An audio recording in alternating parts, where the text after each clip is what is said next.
Here we go. Going to talk about microstates, as Thomas already introduced, and the way we analyze EEG microstates, EEG or MEG microstates based on multi-channel EEG recordings. Do I move or? No.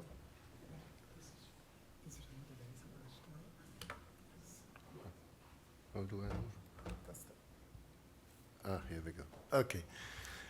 So it starts with the multi-channel recording of EEG, high-density recording of EEG, and what you see here is a 256-channel EEG recording, and what we are going to hear a lot today about is the sort of conventional analysis of this EEG, namely looking at waveforms, looking at synchronizations, oscillations of certain channels, between certain channels or between certain sources. When you go into the source space analysis, that is very often based on sort of analysis of oscillations, as I said, frequency analysis, being it very basic spectral analysis, maybe analysis of envelopes in certain frequencies, also time frequency analysis, I'm sure we are going to talk about today, or then what Thomas introduced a lot are different type of connectivity analysis, being it just correlations, coherences, Grenscher causalities, and so on, what we are going to discuss. But what I want to show is another way of looking at this EEG in a very global way, namely to consider the fact that Thomas introduced, the fact that a given source in the brain or given sources in the brain by volume conduction will produce potentials on the scalp surface, potentials that you can measure if you have multi-channel EEG or MEG recordings, and that you can map with mapping of this potential field and display as potential maps with certain positive and certain negative potentials at certain places on the scalp surface. You can do that at every moment in time. Every moment in time the brain is active in a certain way, produces this potential field, and this potential field you can observe over time with millisecond resolution, the advantage, as you know, we have with EEG and MEG. And the very physical basic law is that if the potential configuration on the surface has changed, the configuration of the active sources in the brain have changed. That is a law that helps us to find out periods where apparently the activity in the brain, the distribution of activity in the brain has changed, and periods where eventually they were stable. You can map that, and the pictures I'm going to show in the next slides are always mapped like that, seeing the map, seeing this potential map from the surface with the nose here, left ear here, right ear on the right, positive as labeled red and negative potential labeled blue. So what we are going to talk about now in the next 20 minutes is analysis of this type of data, not of waveforms, not of synchronizations, but the basis of our data analysis is this. It's a series of potential maps. This is a 30-second EEG, so there are many, many more maps as I show here, but you cannot display all of them. And what we like to try to find out, is there a structure in this type of map configurations? Is there something like a rule, something that can be analyzed in terms of temporal dynamics of spatial configurations of potential fields? So this is just an animation of the same I showed you before. What we observe when we look at that in a dynamic way over time, we observe changes and stabilities of this potential configuration on the scalp surface. And if you look a little bit in more detail, this is now again 20-second EEG, a very nice eyes closed alpha EEG. These are the maps, and if you look a little bit more in detail, you might observe that there are some configurations that appear again and again, have the very same potential distribution, the same topography. You see other maps that also come up again and again. And maybe another one that I try to mark here in green, again, a configuration that you see repeatedly coming up over time. And what you also see that there are periods where the potential distribution does not change. The configuration remains more or less the same. The only thing that changes is the polarity in this period, but the topography remains more or less the same. This I want to illustrate a little bit more in detail. Here are 2-second EEG only. Again, an alpha EEG, eyes closed. You see this increase of alpha activity and decrease. These are the maps picked up at every time point of global field power maximum here over time. And you see again right away this sort of stable potential distribution, very stable topography, but just increasing, changing of polarity. And these changes of polarity are due to the neural electrical oscillations. These are the intrinsic oscillations of neural populations being excited, then in a non-excited period, being excited again, non-excited again. This leads to the oscillations, for example, these alpha oscillations in this case here. And in terms of map topographies, in terms of potential distribution on the surface, this just means that the topography, the polarity is just changing. The topography remains the same, but the polarity is changing because this dipole is oscillating in orientation in 180 degrees inversion over time. So what I do here in this animation, I ignore this polarity. This polarity is for me, in this case, not relevant. The topography is what we are interested in. So what you see here, I'm just inverting the polarity in every second map.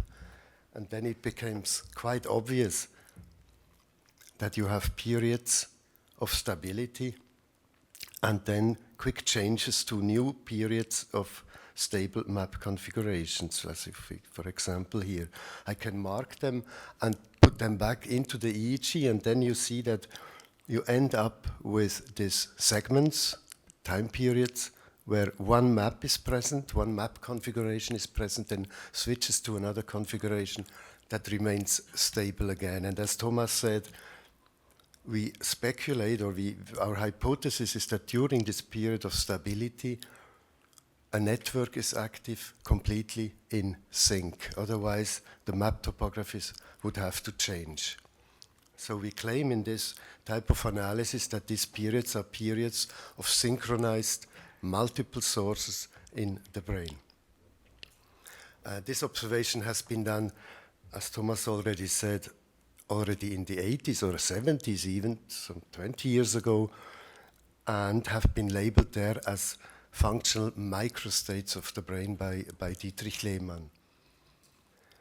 And he already postulated at that time that these spatially stationary segments might be basic building blocks of information processing, that they possibly reflect the time for consciousness, and that I'm going to talk a little bit more about.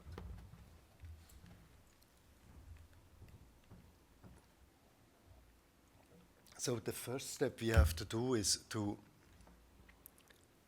cluster this, to make a sort of a factor analysis to find these topographies, these typical topographies that I illustrated. And what we proposed some years ago is to do a k-means cluster analysis of this series of maps, all the maps that you have recorded, cluster them and find the optimal number of maps to describe this series of topographies. And when you do that, very often in an eyes closed EEG, you end up with very few prototypical maps that explain a huge amount of the variance of the recordings that you have. In this case, you see here these 4 maps, 4 typical configurations, cluster maps, explained around 70% of the data that you have recorded. And these cluster maps, these 4 maps, have been found in many different studies, in many different recordings of different subjects in different conditions over the years, and always ending up with this very typical configuration with a left-right, right-left configuration, anterior-posterior one, and the one with a more central maximum here. So very different studies with very similar map configurations, so-called microstates. Now the next step in the analysis is to fit these maps, these prototype maps, these cluster maps back to the data. So you have here the individual EEG, you have these cluster maps coming out from the k-means cluster analysis, and you fit them to the data by looking at the spatial correlation between this cluster map and your actual recording at each moment in time, calculation that we also used to call the global map dissimilarity between this map and the real recorded map. You do that at every time point, and you finally get up in a correlation curve for each of these prototype maps in each EEG recording, with high correlations at some time points and lower correlations at other time points. And you can do that for each of these cluster maps, so you get correlation curves for each of them. I like to compare that a little bit with a filter type of analysis. And you all know that we often filter our EEG in the frequency domain, for example, looking only at alpha envelopes, looking at the power in the alpha band over time and changes of this alpha power in certain conditions or after certain stimulations. What I think, what we are doing with this type of correlation analysis of maps with the data is a sort of a spatial filter, where we look only at a certain topography over time, excluding the other topographies, like here, looking at a certain frequency and excluding the other frequency. So a spatial instead of a temporal filter. And if you look at these correlation curves of these maps and compare it with the traditional analysis of fluctuations of certain frequencies and correlate them, we see that there is actually no correlation between fluctuations of frequencies and presence of these maps. This would be in this square here is the correlation between delta, theta, alpha, beta, gamma, activity changes, power changes over time, and the correlation waveforms that I explained of the different maps, and they do not seem to correlate, meaning that these maps do not directly represent a certain frequency band, and the fluctuation of it over time. The different frequencies, on the other hand, correlate quite highly with each other, so there is no independence of the different frequency power fluctuations over time, but there seems to be independence of the map fluctuations over time. They are actually, if you look at each single subject, at each single run, they're actually quite often anti-correlated. That means that if one map is present, the other ones are not present. So there's more anti-correlation, more blue here, and more correlations between different frequency power fluctuations. And you see that illustrated here again. This is the correlation of these two maps, the first and the second microstate map over time, over seconds. And you see quite often that if one map is present, the other one is nearly absent. So there is a real nice anti-correlation between these two map fluctuations over time. This is in the second range. And if you go and zoom in and look at the millisecond range, you see the same thing. You see again this anti-correlation between these two states. So they have a very similar behavior at completely different timescales. This is a timescale that is the timescale where fMRI is usually working with in second range or even tenths of second range, and these are millisecond range. And we did quite some analysis of looking at this time-free dynamics, of this scale-free dynamics in time of this EEG microstates, and we indeed showed the fractal distribution, and we will hear about that in more details later this day. We found scale-free dynamics of this EEG microstates, meaning independent of the time scale you are looking at. So the next step of analysis is to not look at the correlation curves like that, but now, since they are nicely anti-correlated, or they are at least not correlated with each other, we go and take a winner-takes-all fitting strategy, meaning that we are now having these correlation curves, but now we label each time point as the one with the one map it best correlated with. So we get into this type of analysis where we have only presence or absence of each of these microstates over time, meaning that at each moment in time only one of this map can be present, not two of them, but only one, meaning that at one moment in time we are in one specific state and not in two states. The brain is at one state at one moment in time, here in this one, and here, for example, in this state. So to summarize this type of analysis, we do first a cluster analysis. We find a certain number of dominant maps, prototype maps. We fit them back to the data by spatial correlation. We label the time points by this winner-takes-all strategy for with one of these maps. So each color represents the presence of one of these maps, and then we can calculate different temporal parameters like the duration of the microstates, the explained variance, the percent of time they are covering, and so on and so on. And this can be done then in each subjects and can be compared between groups, between conditions, between patients and healthy controls. So looking at differences in the temporal dynamics of global microstates. Here is a study where we looked at many subjects in different age ranges, and we were interested in changes of these temporal dynamics across age and between females and males. We again found in this huge data set with high-density EEG recording this very prototypical 4 microstate maps, best explaining the variance. And here you see for different age groups, from 6 years children up to elderly subjects, the microstate duration of this one, this class C, and of this class D. And you see a very nice difference between females and males, but only in a certain age range, between adolescence and young adulthood, where females are obviously much more often or longer in this microstate class here than males. On the other hand, you see that males all over the age ranges seem to have more dominant occurrence of microstate D, this map here, than females. So as I said before, Dietrich Lehmann claimed already long time ago that these different microstates of the brain implement different conscious reportable mind states, that they represent something like the atoms of thoughts, the different sequences of conscious mental activities in a stream of thoughts that you are doing. If this is the case, then they should be modulated. Temporal parameters of these microstates, maybe also spatial parameters, should be modified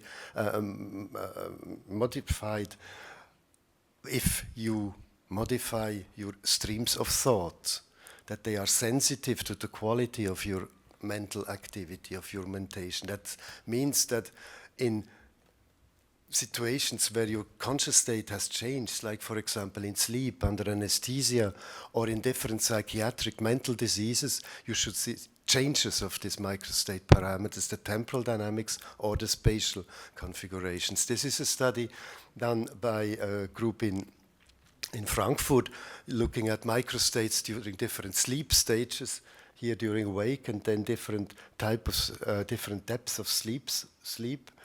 They again found these 4 typical microstates not really changing in sleep, still having more or less the same topographies, but clearly changing the temporal dynamics of becoming much longer as deeper as you get into sleep. So you stay longer in these states when you are going in deep sleep stages. We did a study where we looked at anesthesia, looked at different types of different doses of propofol in subjects who underwent surgery, not for brain but for other reasons, from 0 to relatively high doses of propofol while they're clearly under anesthesia. And you see that in this case the duration of the microstates decrease, while in sleep they increase, they seem to decrease. And all of them, as in sleep, but in the other way around. So sleep and anesthesia do not seem to have the same effect on these microstate temporal parameters. And these are examples of studies, and many studies have been done over the years now, studies on looking at EEG microstates in different mental diseases, in different psychiatric diseases, also neurological diseases. Most of them working with looking at schizophrenia, which is a clear disease where your mental activities have changed, or your thoughts have changed, if you want, going up to hallucinations. In this study here specifically studied.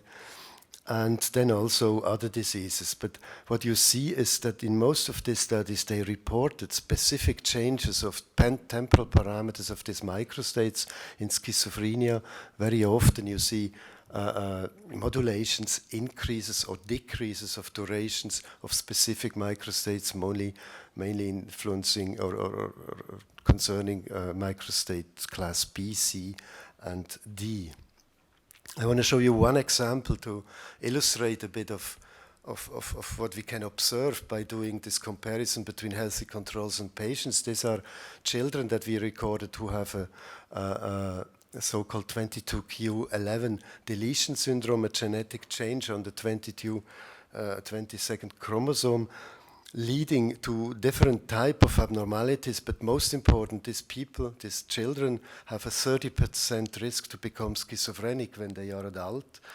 Gives us an opportunity to study a population where they are a population that is not schizophrenic yet, but unfortunately many of them will become schizophrenic, and with a longitudinal study, we try to find out whether we can predict or find biomarkers using this microstate analysis of those children who will become schizophrenic when they are older.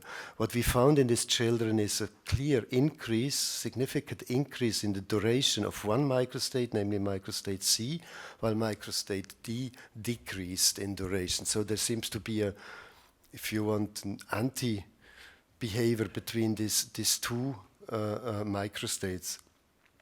Then we also studied schizophrenic patients, now not 22q11, but other schizophrenic patients when they are real schizophrenic adults, and we see exactly the same effect there, indicating that maybe this could be a biomarker for schizophrenia in this early stage before they develop it, but the longitudinal study is still ongoing and will show us that later. What we can also look at are transitions between the different states. This is a sort of connectivity analysis, but not connectivity between different brain regions, but between different states. Which state of your brain, which state is following another state? Does one state maybe predict another state? Do you have to go in one state always after another one or not? And what we did here are a sort of Markov transition calculations where we saw that in schizophrenia patients, these patients are very often going into this microstate C. They make transitions from A, from B, and from D, always into this C again and again and again, while controls rather go back to microstate D very often from the other microstates. So there is a difference in the temporal sequence of these states in these patients. Now the last question I want to discuss is what Thomas also mentioned briefly, is how do these microstates that we see on the scalp topography, how do they relate to networks in the brain? What areas are active? Is this one single area that makes that we all have all channels in sync on the surface for a certain period, or are different areas active but completely in sync? And are they eventually related to what we see in the fMRI resting state networks, given that we saw this scale-free behavior of the temporal dynamics of EEG microstate? We actually can go to the time scale of the fMRI and look whether we have similarities between EEG microstates and fMRI resting states. And this is the study that we did here, namely a simultaneous recording of EEG and fMRI, recording the EEG in the scanner. As you know, we can do that nowadays relatively easily. We can correct the EEG, correct by the artifacts induced by the scanner, and then can analyze the EEG in the same way I explained you before, namely doing this microstate analysis and looking at the temporal sequence, the correlation coefficients here again of these different states over time, and then convolve that with the hemodynamic response function that Thomas just mentioned in the beginning. So we make a convolution with the hemodynamic response function and look at bold activities that are showing the same temporal dynamics than we see with this in these different microstate maps, and look at voxels that correlate with these different microstates. And what we found indeed is that there are networks of active areas for each of these microstates. By doing this convolution, we see that different microstates are correlated with different areas of bold activity. And when we compare that to the normal normal fMRI analysis using independent component analysis of the fMRI bold signals independent of the EEG and correlate that with the maps that we found by our GLM correlation with the EEG microstate activities, we see that each of them actually represents one of the well-known fMRI resting state networks, namely the first one, microstate A, the auditory, microstate B, the visual network with the occipital areas. Microstate D seems to be very closely related to the saliency network, including anterior cingulate and the insulas, frontal areas of the brain. And microstate D looks like, or is most highly correlated with the attention network, including frontoparietal areas. So this would give us a relation between EEG microstates and fMRI resting states. You know for sure that there have been other attempts to do that using the frequency analysis that I introduced in the very beginning, looking at correlations between the fluctuations of certain frequency power with bold responses, also with simultaneous EEG fMRI, and they are not very convincing. You see that each of these frequencies contribute to each of these microstates. There is not a one-to-one relation between certain fMRI resting states and certain power fluctuations in the EEG, while the EEG microstates, on the other hand, seem to be relatively exclusively correlated with certain resting state networks. The other way to do it, and these are my very last slides, the other way to do it is not to go to the bold correlation, but to remain in the EEG and doing EEG source analysis. And we will hear a lot about that today, of how to do that. I will not explain that. Bin He will talk about that in detail. So we can look at or estimate the sources in the brain based on these multi-channel EEG recordings and the reconstruction of the map topographies. And the analysis that we propose to look at the sources, the EEG sources of these EEG microstates, is very similar to what we do when we do this fMRI analysis. What we do is first, having this series of maps, we do this microstate extraction by using K-means cluster analysis, have these topographies, and again have these correlation curves for each of these maps over time. On the other hand, we do direct source localization for each of these maps, having a three-dimensional distribution of current activity estimated through the inverse solution. And then look at correlations using GLM, correlations between the time course here and the time course of each of these voxels, the current density activity in each of these voxels in the brain. And this GLM then also leads to certain three-dimensional maps of sources in the brain that are correlated with the time course of the microstates. In this last study that we just submitted now, we used this analysis in 160 subjects, high-density EEG recording with 5 minutes eyes closed EEG, and we end up with 7, not 4, but 7 EEG microstates. You see that some of them are the ones I showed you in all these studies before, A, B, C, and D, but there are other 3 microstates that also contribute to explaining the data. So a bit more than only 4 states, which I think makes sense given what we see in the fMRI resting state analysis. What we found by doing this direct correlation with the source space analysis, we found common hubs, common areas that are common to all of these microstates, areas that include anterior cingulate, some insular areas, and frontal areas. But if you subtract these common hubs, this may be areas belonging to areas that are known as, sometimes called rich club hubs. If we subtract them, we can again get for each of these microstates very specific areas in the brain being correlated with the time course of these microstates maps, and they are very similar to what we have seen in the EEG fMRI correlations for these four microstate maps, namely, again, more temporal, very visual, this frontal activities here, but this microstate C rather seems to be this one, the saliency network here. So this is a hypothetic relation, not direct correlation, a hypothetic relation to the fMRI resting state networks. With that, I want to conclude by saying that EEG microstates we propose are the atoms of thoughts, that they have clearly structured temporal organization that is not random, but cannot be determined and cannot be predicted. That they reflect maybe the grammars of mind. We are now in a temporal time scale that makes sense in terms of the speed of information processing, the speed of your thoughts, and the readiness to react to incoming information. And I try to show you with these different studies that I presented that the temporal dynamics of EEG microstates are or could be critical marker for level of consciousness, and eventually critical marker and maybe biomarkers for certain mental diseases.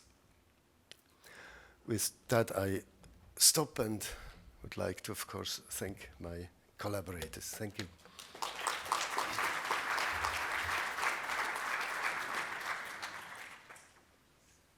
I think we directly go on to the... Oh, there is a session now. Okay, questions and answers. No, apparently no. Yeah, you can. Yes, okay? Yes. Okay, very simple. Congratulations, very beautiful work. But just by triggered by your last slide of the results, so all the scalp EEG map show like 4. It's very beautiful. But your last work, I was so excited by some of the source imaging result. If you would go to source space, how many do you think this microstate potentially?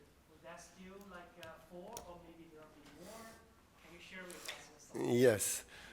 Unfortunately, many of the studies that I showed, they did not really look at how many, but they restricted their analysis to 4 microstates with the argument that 4 microstates let them compare to the literature, which is, I think, is unfortunately a very bad strategy. We have to look in each data set for the optimal number of states. There are parameters, or there are criterions that exist to look at the optimal number of clusters in the K-means cluster analysis.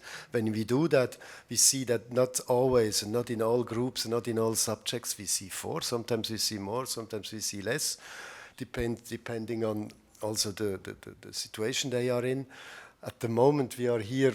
This 7 that we showed in this large data set are very stable. We did randomizations, we did take out, take in analysis.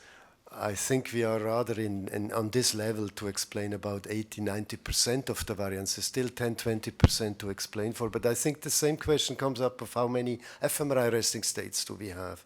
How many of these ICA components we consider as being relevant, and where do we stop? And somehow the idea would be that if we find differences between conditions or between patients and controls in a certain microstate, it's more pragmatic. This would be the one we are interested in, and we would not be interested in the others. But yeah, definitely more than 4.